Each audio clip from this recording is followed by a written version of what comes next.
প্রধান উপদেষ্টার সঙ্গে বৈঠক করতে যমুনায় জামায়াতে ইসলামীর প্রতিনিধি দল এই মুহূর্তে সেখানে আছেন সহকর্মী শফিক মুন্সি। সরাসরি যাচ্ছি তার কাছে। শফিক,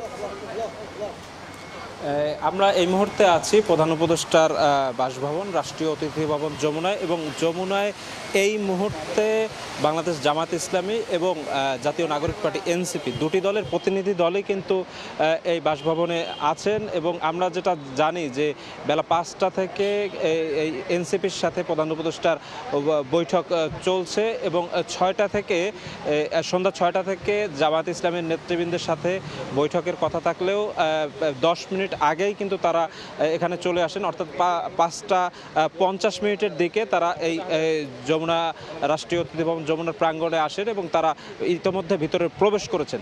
আমরা যে বিষয়টি দেখেছি যে এনসিপির আহ্বায়ক নাহিদ ইসলামের নেতৃত্বে 4 সদস্যের একটি প্রতিনিধি দল প্রধান উপদেষ্টা ডক্টর মোহাম্মদ ইউনূসের সাথে বৈঠকের উদ্দেশ্যে এই রাষ্ট্রীয় অতিথি ভবন যমুনায় এসছেন, এবং তারা নানা বিষয়ে আলোচনা করবেন বলেই আমরা জেনেছি। একই সাথে কিন্তু সন্ধ্যা 6টায় জামাত ইসলামের নেতৃবৃন্দের আসার কথা থাকলেও তারা 10 মিনিট আগে সেখানে এসেছেন, এবং এই প্রতিনিধি দলটির নেতৃত্বে আছেন জামাতের নায়েবে আমির সৈয়দ আবদুল্লাহ মোহাম্মদ তাহের। এছাড়া অন্যান্য নেতৃবৃন্দের মধ্যে আছেন দলটির সেক্রেটারি জেনারেল মিয়া গোলাম পরোয়ার এবং সহকারী সেক্রেটারি জেনারেল এটিএম মাসুম এবং রফিকুল ইসলাম।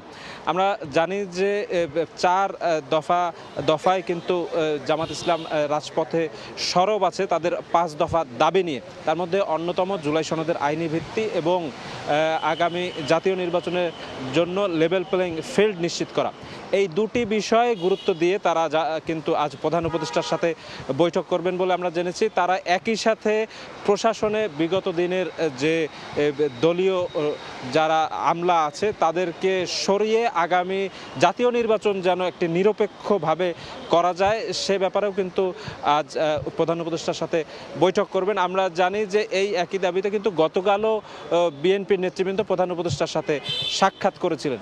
তো এই ছিল আমার কাছে রাষ্ট্রীয় অতিথি ভবন যমুনার সামনে থেকে যে চলমান আলোচনা দুটি দলের সাথে সে ব্যাপারে সর্বশেষ। রাষ্ট্রীয় অতিথি ভবন যমুনায় প্রধান উপদেষ্টার সঙ্গে বৈঠক করছেন জামায়াতে ইসলামীর প্রতিনিধি দল, সেখান থেকে সর্বশেষ খবর জানাচ্ছিলেন সহকর্মী শফিক মুন্সি।